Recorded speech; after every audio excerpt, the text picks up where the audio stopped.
Thanks so much for tuning in. And now I've got with me Hayden Glass, who is the WA Director for Red Frogs. He's a close friend of Beck and mine, and we've known him for a few years now with all the stuff we've done at Red Frogs. And it's a real privilege and honour to have him here.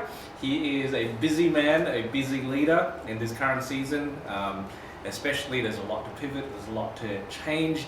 And so to hear from him and to hear his advice, his insight, we're really privileged for this. So welcome, Hayden. Hey, Pastor Nate, thank you so much. So great to be here. And hello to your congregation, your church family, meeting like this. Yep. How cool that we're able to pivot Yep. and find different ways to be able to connect and gather and build community. It's my absolute privilege. I love you guys. I love what you're building here. And it's an honour to be a part of today. Awesome. Thank you so much. Well, before we get into more of the questions, why don't you share a little bit with us your role with Red Frogs and I guess how it's complex, how it's can be stressful. It definitely can be stressful. We've been a part of Levers and we know how stressful that is. Why don't you just share a little bit about that? Sure. I guess in its simplest form, I oversee the entire strategic direction of Red Frogs in WA, liaising with all our program coordinators across universities, high schools, School Leavers Week, and then also in sports and things like that as well, and oversee the entire operation. But then also there's the budget stuff that comes with that, and there's the sponsors and the stakeholders, and then liaising with heads of college and universities and high school principals, but then going right up and, speaking with ministers, government ministers and things like that about the work of Red Frogs and what we're doing in that space and all that. So there's lots to it. But I guess I love it. I love what we get to do. I think my favourite thing though is still getting out and handing out Red Frogs to a young person, giving a cup of water to a young person, and actually reminding myself this is how we started. No matter what your role looks like, we've still got to be able to engage with young people. I guess the way that my role looks like when it's pivoting and there's lots going on, I kind of go, okay. I remember this one day really clearly where I'm pretty sure I took 4 changes of clothes to work. And my day started with brunch with a volunteer, and volunteers are amazing, and so you kind of take what opportunity you can get to meet with them because they're at uni and got other commitments with family and things like that. And then I went to the office, got changed, chucked on a suit because I was up at Parliament House meeting with a minister and his team and kind of talking about the work of Red Frogs and what we were doing. Then that afternoon I'm packing a ute because we've got to get frozen icy poles to an event. Do you want a tip on how to move frozen icy poles? How do you do that? Leave them in the freezer. Just take the freezer with you. Take the whole freezer. Take the whole freezer. Just chuck it in a van on the back of a trailer and just take the whole freezer. It's the easiest way to move frozen icy poles. And then that afternoon, I'm speaking at a training seminar for student leaders who live on a university res college. And so there's lots of different hats and spaces to be in there. But it's kind of how most of my days look. And so there must be some part of me that loves it. But I think what I love most is the platform that we get. To be able to serve and safeguard this generation, to be able to energize a volunteer army, to be able to go and be the light in these spaces, to be the salt in these places and actually speak hope and speak life to young people. And so it's a privilege. It's a privilege to do what we do. It is big, it is massive, but the call is huge. And, go into all the world and preach the gospel is not a small commission. It's called the Great Commission for a reason because it's pretty massive. And so I feel privileged that I'm on the front line for what that looks like with an organisation like Red Frogs, but also with partners that come along, like Lift Church, that come along and work with us through our university programs and school leavers and things like that, and high schools as well. It's a privilege to lead in that space as well, and to see other organisations go, hey, your mission aligns with our mission. How about we partner together and go further together? And so it's a real privilege to be able to pivot like that. And there's a pace of it that I love. We'll come back to the mission part. I think that's something that we can talk about later. But how do you choose how to use your time? Because that, like you mentioned that day, you've got a volunteer, that's one volunteer. You've got a minister who could possibly open doors that could increase reach, and then you're talking about going to universities, serving the actual, if you will, clients or the people that you're trying to serve. how do you manage to fit all of that in? Do you have certain percentages in your mind? I tried to do that. I tried to go, on Monday I do universities, on Tuesday I do levers, on Wednesday I do, and it just didn't work because there's seasons, and sometimes it's really busy in the lead up to levers, and so that is my focus. And then all through February we're gearing up for O week, and so it's all about universities, and so that kind of doesn't work. I guess we're really good about going, if not us, who, and if not now, when. And so actually going, okay, how are we going to do this? And actually sometimes just being really honest with people and going, that's an amazing idea. Here's some other organisations that I can link you with. But right now that's really not in Red Frog's lane. And so we really can't focus on that. And also I think there's also ways that we can look at things and go, is there someone else that's already in that space that's doing a great job that we can support? And go, let's help resource those people to do that, and then let us stay focused on what we're doing. And so I guess that's part of my job, is to kind of steer the team a little bit and go, no, we're not doing that anymore, now we're doing this, or no, we're going to keep doing this is the way we're going. Don't get distracted by what else is going out there as well. And so that helps us keep on task and on focus. And sometimes people are disappointed, and I understand that. But if I was always going to make friends, I'd be a teller, not a leader. So that's just kind of how it works. Yeah. In your day-to-day, it sounds like you try to be on the ground. You try to be meeting up with volunteers and team. How do you try to think about and plan those kind of things into your diary? For you'd get this as well, being a pastor, people are like, oh, can I have a coffee with you? And I had this rule, everyone gets one coffee for half an hour. What they talk about and how they respond in that half an hour helps me decide whether they get a second one. Okay. Now that sounds pretty blunt, but there's part of me where I'm like, no, my time is precious, but I think everyone can have half an hour, and I should be able to find half an hour in the next week or so to be able to meet up with you. But when I kind of find out a bit more about what you want, that kind of decides whether I meet up with you again or someone else does, or I refer you on to someone else that can chat with you. And so that's one of my rules that I have. The other one is I go, there are people that I'm going to miss. There are emails that aren't going to get answered today. There are only so many hours in the day, and I've got a young family and a wife and an extended family and friends and things that I need to do for my personal life. And so there are some things that are going to get missed, and there are some things that are going to get said no to. But it's keeping the main things the main things. I once heard our pastor speaks about it quite a lot. He says, you need to imagine that your life is a gas cooktop, and there might be only 4 or 6 burners. You can only really keep a few things hot at a time. Something's going to go cold, and just make sure that the right things are staying hot. And so I will always invest in our teams. I'll always invest in young people, and I'll always invest in ways that are going to propel Red Frogs forward. But if it's a distraction, it's going to go on the back burner. Fantastic. And of course, another one of those things that need to be important for you is your family. And how do you switch off from work? Do you ever switch off from work? Do you? It's when it's your calling, like it's a bit different. Hey, when you're passionate about it, it's just kind of always. No, it's not. If this was work, this is crazy. I literally have the best job in the world. I go crash parties for a living, and I do what I love every single day.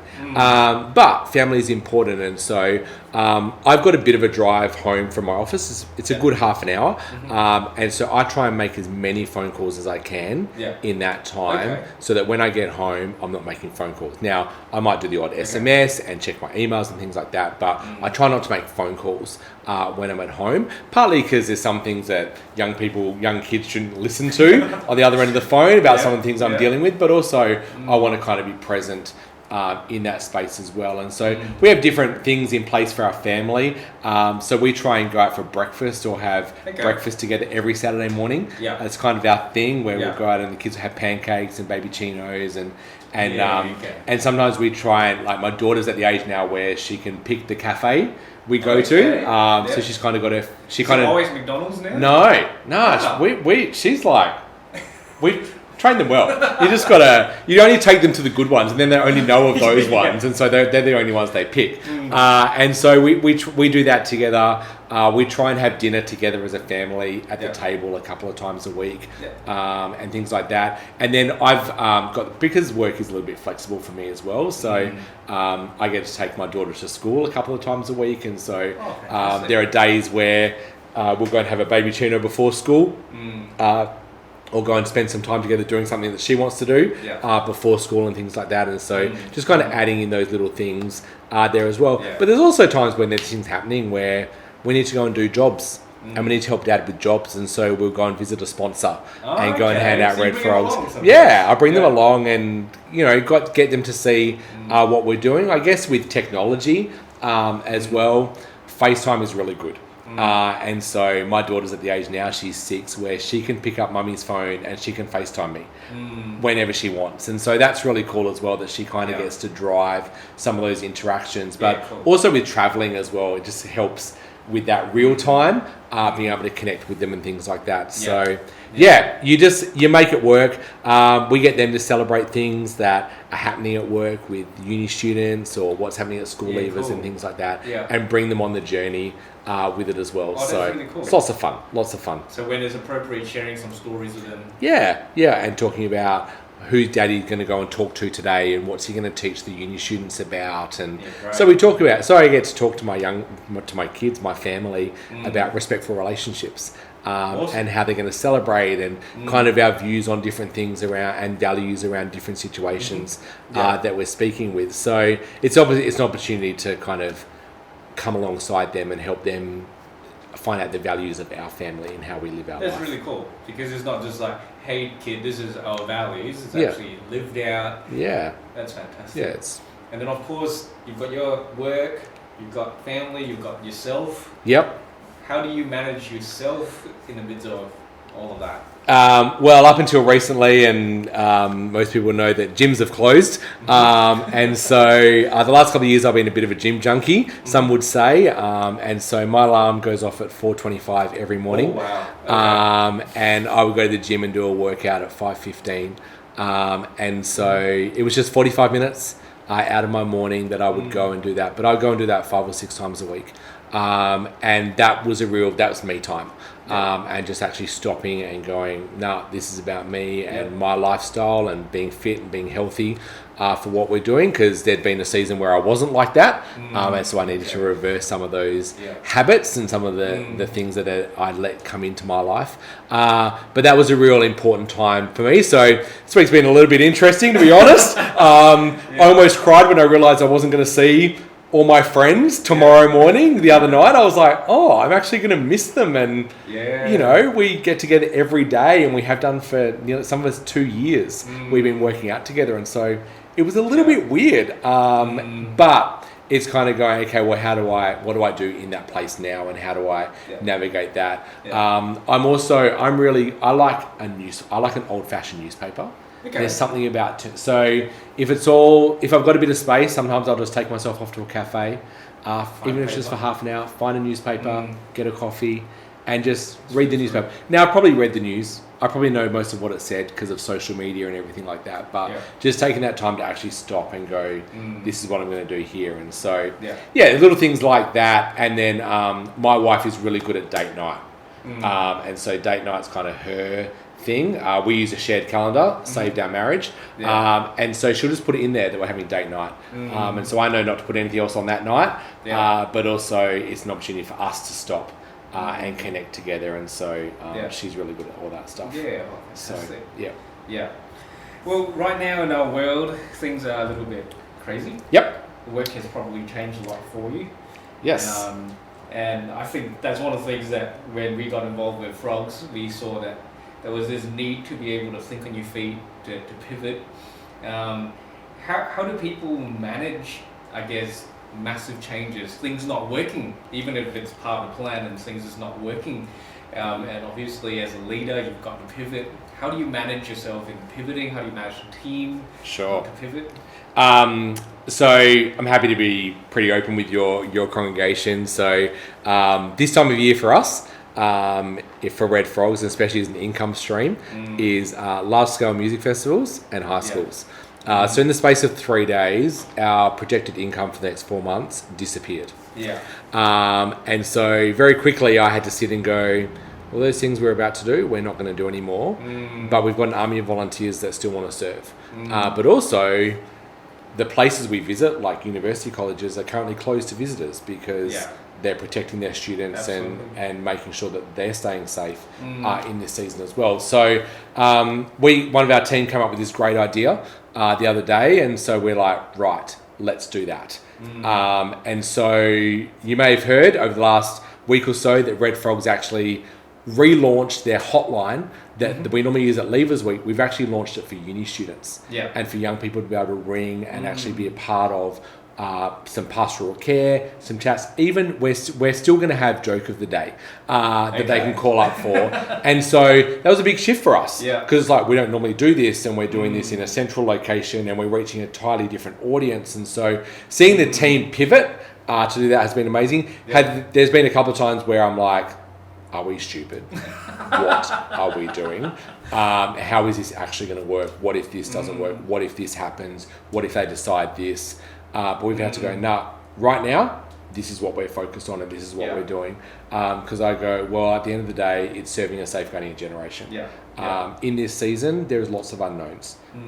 And so anxiety and mental health is pretty prevalent in those communities right now. But we've got a tool and a resource where we can be an answer to some of that. And so we're taking that opportunity and jumping on that. And when it all changes, when we go back to a new normal in however long it's going to be, then we will pivot and go, okay, where are we going? What are we doing? It has given us a chance to kind of reassess some of our programs and how we deliver them, and going, hey, could we actually use technology more? Is there a way that we can be able to broaden our reach by using technology and things like that? So part of that's been a bit exciting as well, but also nervous as a leader because you're leading yourself through this unknown, through everything that's going on, where there's lots of opinions and information flying. You've kind of got to sort the wheat from the chaff and go, okay, what is actually fact in this? Okay, I've got that. Now, how do I take that and give it to my team and actually lead my team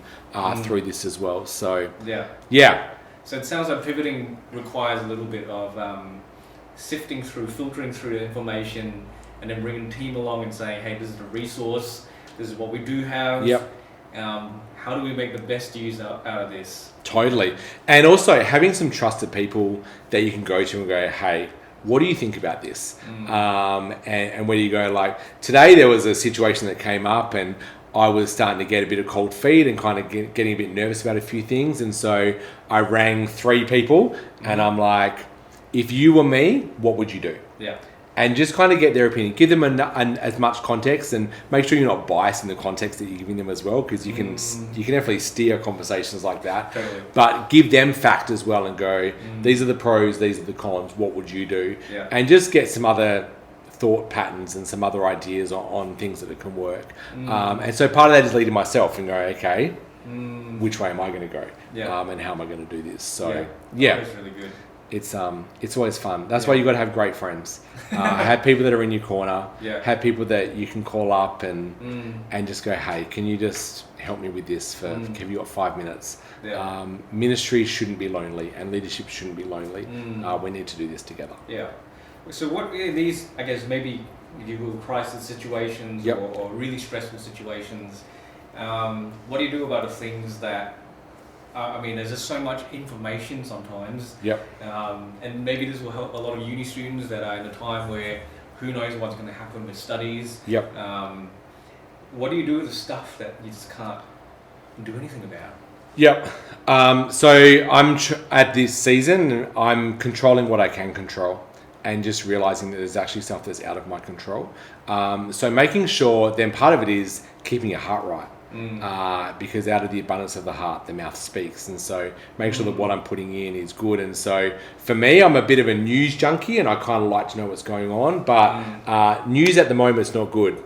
There's lots of opinions out there and lots of different views. And so I've actually limited on my phone how much social media access. I've set it to 1 hour a day. Okay. And so that I can actually keep the other 23 hours of going, no, I'm going to control what I put in. Another way that I keep a kind of a focus on things is what I listen to. And so I make sure that it's all, when there's busy seasons, it's always Christian music, or it's always podcasts, or it's always playlists on YouTube where it's speaking life and it's speaking the word of God. And so making sure that what my soul is hearing, even if I'm not physically listening to it, that my soul is getting fed the right things in that season. But also, real practically as well, I don't look too far ahead. Next week will worry about itself, and so what have I got to focus on today? And so I kind of try to not look at next week until maybe Thursday afternoon or Friday, and I'll be like, oh, that's right, I'm going to Brisbane on Monday. And I worry about that on Sunday, and I pack on Sunday, and the kids help me pack. We have the lounge room becomes the packing room, and so they count out how many pairs of socks does Dad need, and what shoes is he taking, and all that sort of stuff. And so I involve them in that as well. But I worry about next week. What is happening right now that I can focus on and I can control, because next week could look totally different and be totally up in the air. Yeah, I was chatting with a pastor friend, and he made this really interesting point. He said this is the one time in our life as pastors that we can actually say, we don't know what things are going to be like, so we're not going to make a decision yet. And sometimes there comes this, I guess, the tyranny of the now, where it sometimes feels like you must make a decision now. And sometimes you really don't. Exactly. You can put it off to next week. Yeah, totally. And so even with different things that we were looking at for the end of the year, it's like, well, we actually don't know what that's going to look like now. And so I can actually stop worrying about that. I don't have to worry about that right now and what that's going to look like. But what is happening in my world right now? What do I need to make a decision on now? And deciding what's urgent and what's important. Yeah, that's for crisis situations. That's so important to manage yourself. I love the whole thing about feeding your heart. I think that's such an important thing, because when there's anxiety in the heart, everything that comes out of it is just anxious, worry, and all of that. And so to do that though, you've kind of got to listen to yourself a little bit and go, oh, what are my conversations, and what's my default response to things, but also then having people around you as well who go, are you okay? Normally when people say, are you okay? My response is, what have I said that's alarmed you? Oh. Why are you asking me that? Because people don't normally ask that. Well, they don't, oh, how you going? Everyone kind of says that, but are you okay? I go, what response did I give to a situation or a question or a comment that made you ask that? Because obviously I'm not responding how you think I should, and it's out of character for me. And so make sure there's some people in your world that can ask those questions, really who you can answer them honestly as well. But also it gives you a chance to give it back to them too. So it's also kind of finding out how many times you say certain words. Like busy, tired. I try not to say busy. I try and say full, because busy is a real conversation killer as well. Like when someone says, "Oh yeah, I'm busy," what do you say? "Oh yeah, good on you, mate. High five." Everyone's busy. Everyone's busy doing what they want to do, and you're only as busy as you want to be. But my life is full. There is lots going on, but I choose it to be like that. If I didn't want it to be like that, I'm the one who controls my life and my day to day. And so it's just going, well, no, my life is full, but I choose this. I choose this life. Yeah, absolutely. Well, we said that we'll come back to the mission of Red Frogs. I know some people that say, oh, you're doing Red Frogs. Does that mean you're holding some girl's hairs she chucks up on the sidewalk after having too much to drink? But I know Frogs is so much bigger, and I love that Red Frogs now has, not now, it always has, but has this tagline / mission statement, safeguarding the next generation. Can you just share a little bit, just for the listeners, what is the real heart behind Frogs? How wide does it go? So if people want to maybe jump on, they can as well. Yeah, sure. I guess the analogy that I really like is that in every young person's life, they're on this highway. And media or pop culture will tell them that highway to take them to their destiny is to do whatever you want to do, be with whoever you want to be with, take whatever you want to take, drink whatever you want to drink, and all this sort of thing. And so they get caught up in this, oh, this is how I have to be, and this is what it looks like to be a young adult in 2020. But I want to show young people that there's actually off-ramps to that highway all the time. Yeah. That there is actually an alternative lifestyle that you can live that doesn't make you kooky and doesn't make you pooky and doesn't make you uncool, but actually lets you control a little bit your destiny. Now, obviously, we all know that our plan and our purpose is divinely given to us by God. But helping those young people see that is a little bit different. And so I go, there might be this young person that's on this highway, but I want to show her that she actually doesn't need to sleep with that guy.